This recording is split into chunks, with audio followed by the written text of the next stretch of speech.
Welcome to another episode of The Pat Down. I'm here with Chris, Dion, and my co-stars, Theodore Barnes and Vince Swans. I swear if your name wasn't up there, I wouldn't remember the shit. And we're talking about what it is to work with Miss Pat, non-acting ass versus acting asses. And I think that's all. Yeah, that's good. Stay tuned. Stay tuned.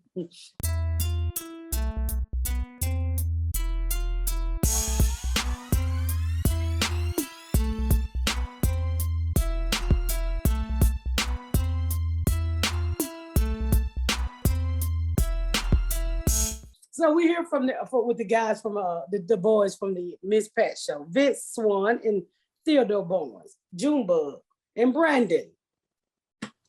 Yes, you guys. Welcome. That's Dion and that's Chris, my co-host of the Pat Down. Nice to meet you again. We're her other sons, her other fake sons. Y'all on the other side. Yeah. What? I say they on the other side. Oh, no, they're not on the other side. They're lying. Them motherfuckers old as me, okay? The white boy got a half a foot. You know I ain't got no fucking son with no half a foot. I don't have diabetes yet. Fuck off. Well, you sure is a good representation for diabetes, white diabetes. Look at the pot calling the kettle racist.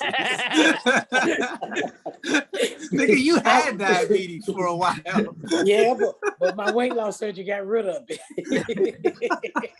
So look like he need weight loss surgery. You need to pick up what he lose, bitch. But anyway, I'm not gonna take the two of you like this on set. Was she giving you two the shit like this, or is it just me and Dion? No, yeah, I don't know. I think that's just y'all. She love us. well, Junebug would never talk. Don't believe that, Theodore. Don't believe that. Just wait. No, you heard she steal for a living. I used to steal for a living. Well, Theodore never talked to us, so I didn't have a chance to cuss him out. But Brendan was always open and, running around. He didn't give a fuck. Theodore was like, I'm on set with black people. These niggas crazy. They're playing rap music. I've never been around this many niggas before. Because, he comes from Disney and Nickelodeon and Netflix. So he's like, y'all playing rap music. I was on the set this week, and I didn't know how much I miss you, motherfucker. It was so boring. Oh, I was like, I said, can we turn on some music? I wanted to bust out singing. What the fuck happened to Dion? I'm here. Hold on. His faintness kicked in. Oh, I wanted to bust out singing, but I was scared that I was going to get fired.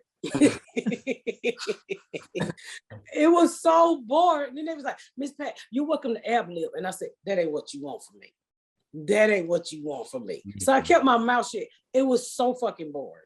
So Theodore, who played Junebug, mm-hmm. What was the difference between this set and other sets you've worked on? Well, like that, exactly what Miss Pat said is, I'm coming from Nickelodeon, Disney, Netflix. We get in, we do what we gotta do, we get out.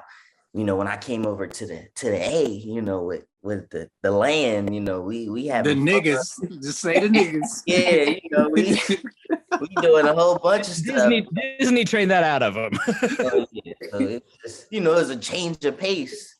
I had to get adjusted and get my mind right, but I was talking by at least the second or third episode. No, the sixth episode. Second, third, sixth, same thing. He wasn't talking until you called him boring. Oh, yeah. Yeah. That's what it was. That's what it was, Vince. Because that kind of hurt me. I was like, I ain't boring. I ain't never been boring. You was bored as fuck. And I was like, why don't you talk to us? I said, we some real nigga. He said, I am not a nigga. I was like, oh, you too lame for me. And then next thing I know, he just started to fucking talk. And I was like, oh, he do have a personality. Because he was so professional. And I was like, dude, okay, you have to be professional. I know this is somebody else's money, but you're going to have to loosen the fuck up. Okay? His mama was more crunk than him. His mama looked like she would whoop a nigga ass. His mama was bout it every day. What you need, man, Pat? She choked niggas for a living. But he all reserved. And I was like, what is wrong with this kid? And my husband was like, he's professional. She's not used to that. Were you shy or what, Vince? Like, Or not Vince. This is the third time I've done for fuck's sake. Get your Wrong black black people guy, right, Chris. Chris. The names are right there, Theodore. I know. Theodore, were you nervous? Were you shy? Why didn't you talk? You just weren't used to it or what?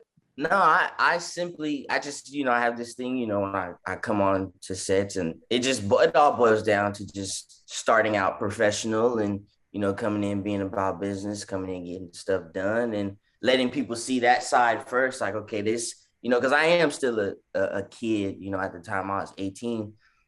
So, it's a lot of stuff that, I want to show before I'm, we showcase the acting skills. There's a lot of kids my age that are great actors, but don't nobody want to work with them because their attitude is really bottom of the barrel. So I just got a thing where I come in and I lay that professional role down, and as time progresses, I open up, I get more, into it, and that's just how I've always been these last 9 years. So it's just not something that I'm not gonna change, But So how long have you been acting? How old are you? If you've been in it 9 years. I'm 19, and at the end of this year, it'll be year number 10. Wow. Yeah. You were 17 when you got the role because you were still in high school. Wasn't you 17? I actually was, I just turned 17. I had just turned 17. So 2019, I just turned 17, which is crazy. Yeah. Because I remember when the next year you was graduating, because your mama, you had to have you was the only one that had to have you was few of the kids, but you had to have you was going to school. Because I was like, what the hell is Junebug at? And they was like, in school. I'm like, well, how old is he? And they was like, he's a senior. I said, oh, shit. That sounds like you not knowing how old your kids are. Well, that wasn't a real kid. I didn't know why the fuck he would disappear. It was my first show. I didn't know motherfucker go to school on set, nigga. Well, I didn't go to school when I was a drug dealer. Nobody said break for a test. That's real. That's real. Can you imagine Miss Pat stop selling drugs and go take the graduation exam? Yeah, SATs. Yeah. I don't know if I ever told y'all get this story. Okay, Vince says Wi-Fi is messing up. Okay, that's fine. I don't know if I ever told y'all this, but because I dropped out of school in 8th grade. So whenever I would meet somebody and they told me a word that I didn't know, I would ask them the meaning of the word. And one of the first words I learned on the streets was entrepreneur from a guy who was trying to holler at me. So he said, I'm an entrepreneur. I said, what the fuck is that? And he was like, a person who own their own business. So he gave me a card and the word entrepreneur was on the card. So whenever I learned something, fuck you. So I went back and I sat down in the trap and I broke it at entrepreneur. And I was like, come here, Ashley. Mama got a big word she want to teach you. And that was actually first big word in like kindergarten was entrepreneur. And we sat out there that whole day until I taught her how to spell entrepreneur. I still can't spell entrepreneur. I can't either anymore. I think ENTREU. I don't know. But one of those French words like bureaucracy. I don't know. We'll just go administrative state. I don't know what this means. Business. But that was one of the first big words I taught Ashley, because whenever I learned something, I would always go and teach it to Ashley. So she can teach it to you later. No, motherfucker, so she would know. Okay. Did you ever go out with the dude? Nah, he was fat. And at the time I wasn't into fat dudes. And he was like, I had Ashley and our kids, so I had to be like 16 and I looked grown. And he looked like somebody's daddy, and I was already fucking somebody's daddy, so that wasn't interesting to me. Crazy. So come on, Chris, ask Junebug some words until. All right, so you get the role. You meet Miss Pat for the first time. What did you really think of her? You won't hurt her feelings. Tell us exactly what you really thought. Fuck you, Chris.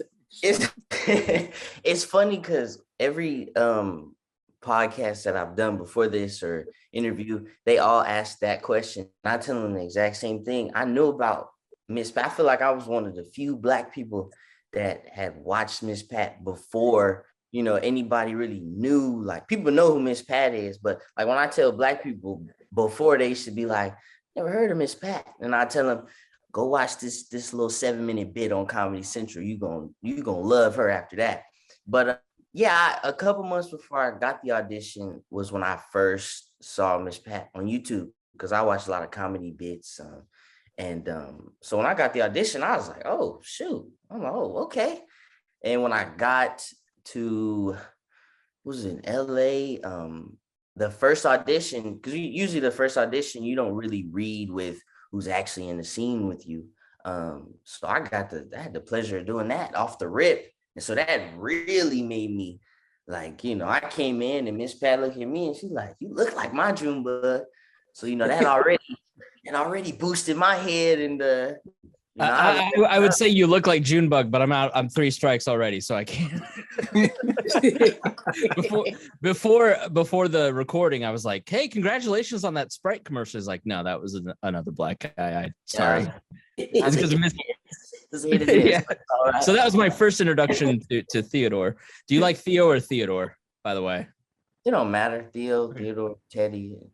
So I think the thing like with Disney kids, and what Disney show were you on before? I did. I didn't do it. And then for Nickelodeon, I did Nicky, Ricky, Dicky, and Don. And then I had my own show called Legendary Dudas. Yeah, those were my 2. So the rap is kind of like, I mean, we all remember Britney Spears and some of those transitions, right? Like that, the big thing with her was that she went far the other way. Like, did you have any like head trash or any reservation about doing a show? Like knowing Miss Pat, you probably knew what the show was going to be like. Mm-hmm. Was there any kind of thoughts around that for you? Not really. Not really, because it's like at some point, a job is a job. You're gonna say that check could change everything, won't it? Yeah, and I mean, not in like a way it's like, money is money, but as a kid actor, you have to be able to make that jump. And a lot of people can't make that jump into the adult world or, and this really is a perfect opportunity. Sitcom, it's comedy, it's my sweet spot. The only thing we doing is, we cussing a little bit more. We being real life situations. I was like, what? Come on, let's go. Not many abortion jokes on the Disney Channel. Yeah. Pat, what was your, like when you first met Theo, what did you think? Well, me and Theo has the same agent. And I went to Kyle and I was like, we're having a hard time finding this Junebug kid. Do you have anybody? And he's like, well, let me check with my client. And let me check with my coworkers. And he came back and he had his picture. And he was like, she walked in and said, this is your Junebug. And I said, well, send him over for an audition.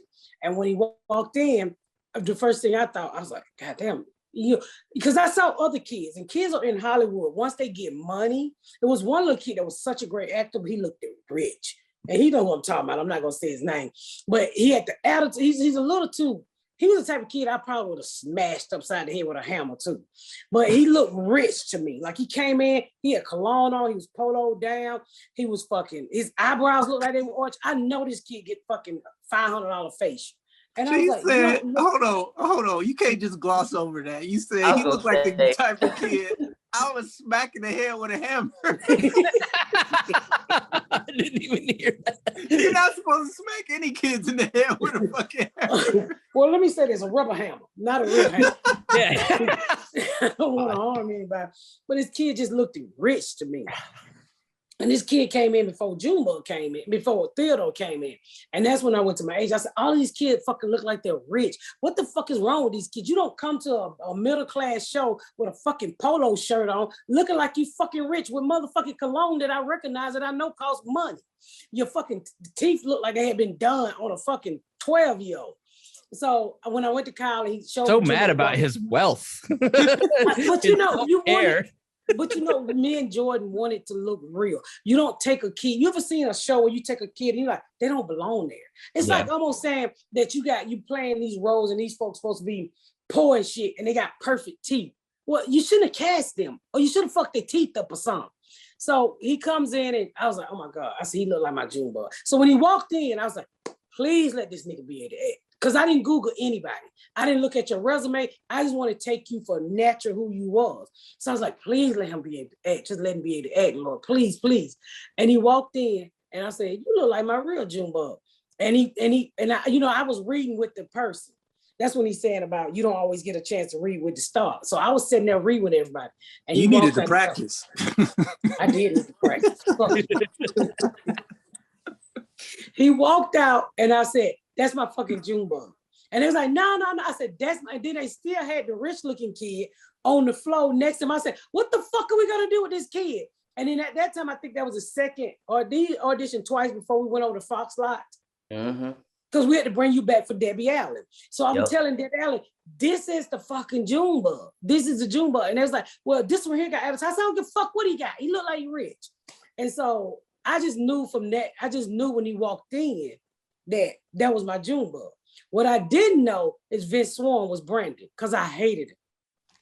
Well, I wanted to ask because you made like, you know, Junebug and Junebug are very similar. All the kids are exactly the same, you know.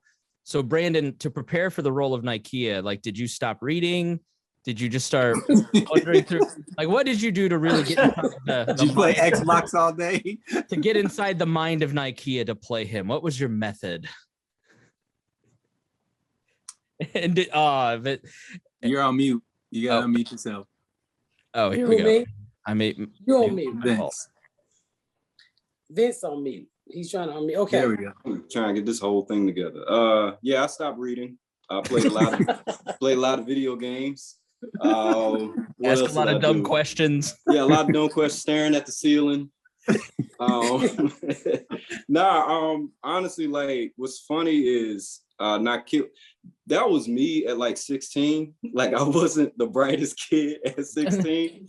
And the type of love that Brandon has for Miss Pat, that's me and my mother's relationship. So it was really easy to kind of tap into that role, like, get your dumb ass off me, but I still love you type of role.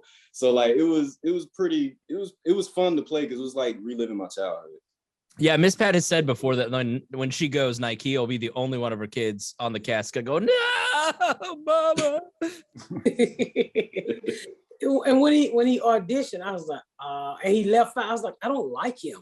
And they was like, why? I said, he act like my son for real. And Joy was like, bitch, this is TV. He act just like the real Nike. And I think, how many times did you audition, Vince? I did I did a regular audition that I did audition with you. I think I went straight to the director session because I did one with you, Debbie, and Debbie, and then I did the then you went to then we went to so Debbie was there, and then when he walked out, Debbie said, "There's your Brandon right there," and I was like, "You think so? He kind of stupid." And then Joy was like, "Ain't your son stupid?" Because the reality was, I've never acted before, so I didn't really know how to disconnect the real kids from the TV kids. These motherfuckers showing up reminded me of the real people in my life. Yeah. And I was like, he's stupid just like, and then Debbie was like, that's him. He's nice looking. He this, he that. And because, I think we kind of had somebody else in mind, but we wasn't for sure. And then he popped up and then Debbie was like, that's your fucking Junebug right there. That is one of the disconnects is that. I mean, not Junebug, Brandon. Nakia, that's your Nakia. Yeah, Vince is very handsome. He doesn't look like you without a wig. So that was a mental block for me. Yo. You think I'm just gonna let you throw these shots at me white knight? Called payback. It's called payback. No, you did a great job. Like, so what's your background in acting? Like, how long have you been doing? What else have you been in?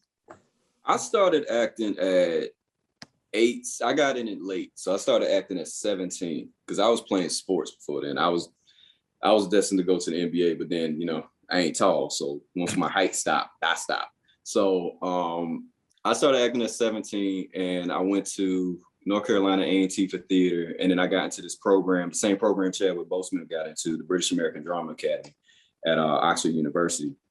And then after that, when I was there, I was doing a lot of like jokes and stuff. And they told me that I should try to do like Second City and stand up and stuff. So when I came back to the States, I left school because everything I kind of pretty much learned over there, I was like, when I came back I think I went to UNC Charlotte at the time, they were teaching me everything that I had already learned overseas. So I was like, I'm just going to go and try to figure it out. Because I had 2 other brothers that needed to go to school. And I didn't want my parents wasting money on me, going to school and then probably working at Cheesecake Factory graduating. I didn't want that to happen. So I was like, let me try to figure this out.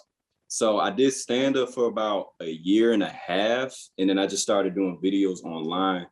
And long story short, some of my videos online got into the hands of people at BET. And that's kind of how I got into the door of acting and stuff. So I've just been kind of like betting on myself and creating and, you know, coming up with, you know, videos and stuff and sending it to people, just betting on myself. And I gave myself 2 years. I said, for 2 years, if I don't make it, then I'm gonna go back to school. And that's when BET called. Like I was on my way to go to Howard, and then BET called and they said they wanted to do a show with me and stuff. And then I was like, all right, well, I guess I'll just keep doing this. Have you seen his stand-up, Miss Pat? No. Okay. You don't let you her see it. Don't. You don't. There's like 5 stand-ups I've ever heard her like. It's really funny. Did you see it stand up? I haven't seen it. No. No one's seen my stand. So there are no clips on YouTube we can go look at? Nah, I gotta go in the vault and find them, man. I did stand up like years ago. I did it for like a year. I started at 18. I stopped at 19. I was like, I'm telling you now, Vince, them crack babies gonna want to see it. So you better lock it up if you don't want nobody to see it. They will find that shit. No. So you were doing like YouTube videos, like kind of viral video type stuff, and that's how you got found by VH. That's what's crazy. None of my videos ever went viral. It was my production value that really caught the eyes of like Stephen Hill and Robbie Reed, and just like my concepts. Like my concepts were so high end. That's what caught the attention. My videos never went viral. I've never had a viral video. So like the simple fact that I'm even here, I'm like, oh, okay, this is by the grace of God, because none of my videos viral at all. So the only acting training you had was when you was overseas? Yeah, overseas. And then I just finished a program called Identity School of Acting. That's John Boyega. It's another British acting school. John Boyega's agent started it. And a lot of people from Black Panther went to that school. The guy from Snowfall, Desmond Idris, goes to that school too. So I just finished that program last year. So it was BADA, IDSA, and yeah, just life experience. Let me ask y'all something. Did y'all ever walk away and feel like you had the role? Because it's hard auditioning. Like before we put this show on, before we even got to the point of audition, they wanted me to audition a lot. I never got a role, but they wanted me to just get into, the rhythm of putting myself on self-tape, which I think is the dumbest shit in the world. It was really hard for me because I'm not an actor, and we tried many times. We probably had 300 takes of the same. But it was more, they knew I wasn't going to get the role, but they just wanted me to have the experience of self-taping, which I was like, this is dumb as fuck. I don't know if I'm doing good or bad because nobody's here. Dion can't act. The other motherfucker holding the camera was Garyana cussing me out all the time. And so we didn't know what the fuck we were doing. Miss Pat was just fucking reading. That's all she was doing. She was reading lines. I'm like, you're not acting at all. No feeling, no nothing. I was like, you got to be the character. You just Miss Pat reading as the character. Well, see, I didn't know that. I always thought acting was fake. I thought to be it is. But I thought to be an actor, you had to be a big ass liar. That's the only way you're going to pull that kind of bullshit off. Because, liars can pull off, because liars are actors. Oh, I'm an interior designer and I'm here and you take a bitch money. You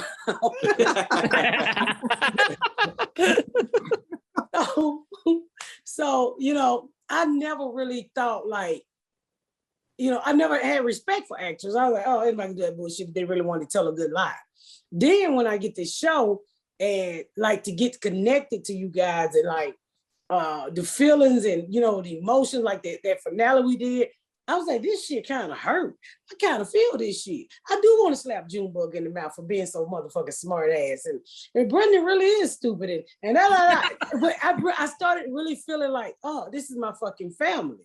But I didn't know all of that was involved with acting. I thought you just get up there with a self-tape, put a camera in your face, and die. They ain't gonna pick me.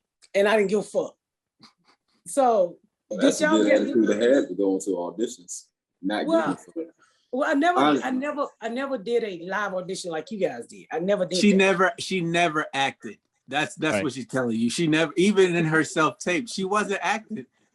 It wasn't until she got on the set with you guys and started working with you guys that she actually understood the concept of what acting really was.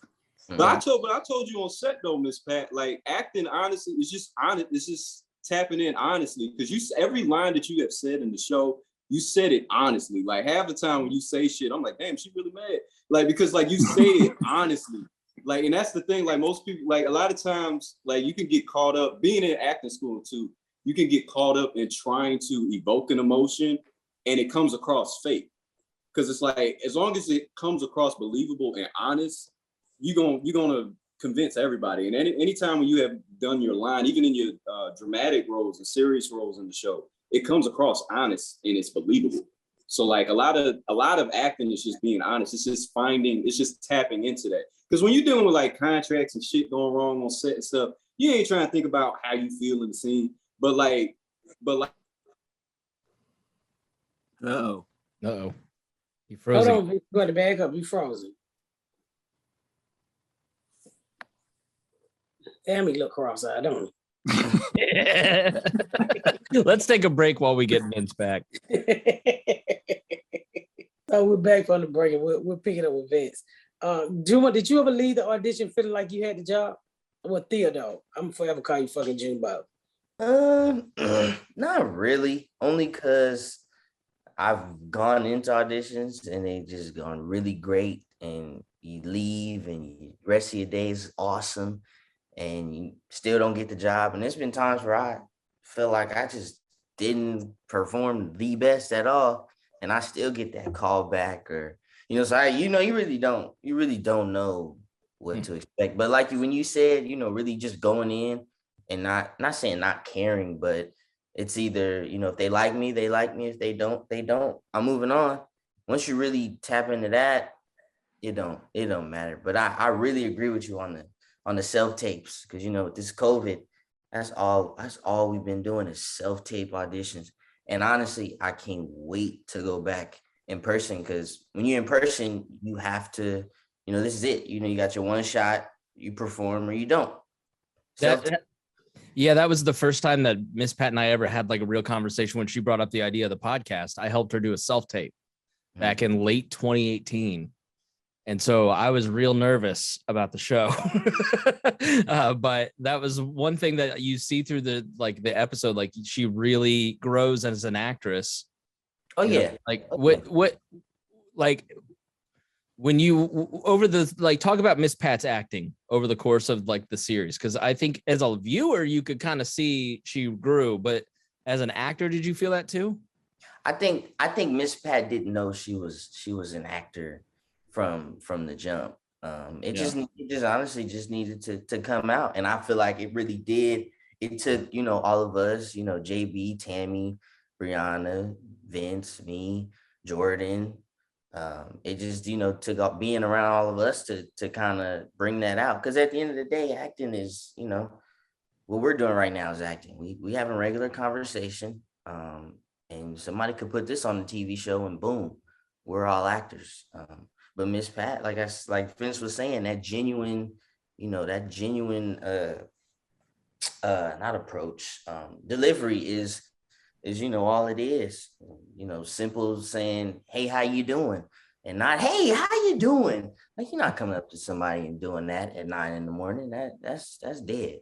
But when you're acting, do you have to exaggerate a little bit? Like if like in radio, for instance, if I were talking like my normal voice, this is kind of how I normally talk. But like when you're doing a podcast, you have to kind of have, or radio, you have to have a little more energy, a little more added to it. Like, what's the difference between, Theo in real life and Theo the actor, if he were doing the same scene? Theo in real life and Theo the actor, I wouldn't say there's much difference. I'd say my intentions, maybe my looks, my facial expressions will be different. I wouldn't say there's much difference, because I'm never trying to act. It's words on a page, and what does my character want? What's keeping me from getting it? And that's what. Do you ever feel like I've read stuff and I was like, this ain't for me. I can't get into this. Oh yeah. I mean, all the time. And it really is up to you. Like if you want to take that venture and and try to tap into that character. Yeah, you know. But there'll be times where, you know, I get breakdowns and it say like a, you know, jock, or it just say something like, you know, popular kid or arrogant, and it's like, it's not really me, but you know, I'm gonna do it for the sake of audition. You know, I'm not walking around conceited and all that stuff. And when you see them type of lines, it is a little bit of a like, but you know, it's a part of acting if you want to go down that road. I know when stuff is for me, you know, I know when I could, you know, finagle certain stuff. So Thank y'all so much for tuning in to another episode of The Pat Down. Make sure you check out my website at misspatcomedy.com for all of my social media, my tour dates, my book. Make sure you spread the word about my podcast. Please rate and review. Please rate and review and share. Thank y'all so much, y'all. I've been Miss Pat.